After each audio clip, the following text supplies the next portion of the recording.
नमस्तेऽस्तु महामाये श्रीपीठे सुरपूजिते शङ्खचक्र गदाहस्ते महालक्ष्मी नमोऽस्तुते।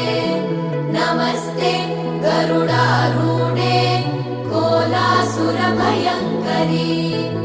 सर्वपाप हरे देवी महालक्ष्मी नमोऽस्तुते।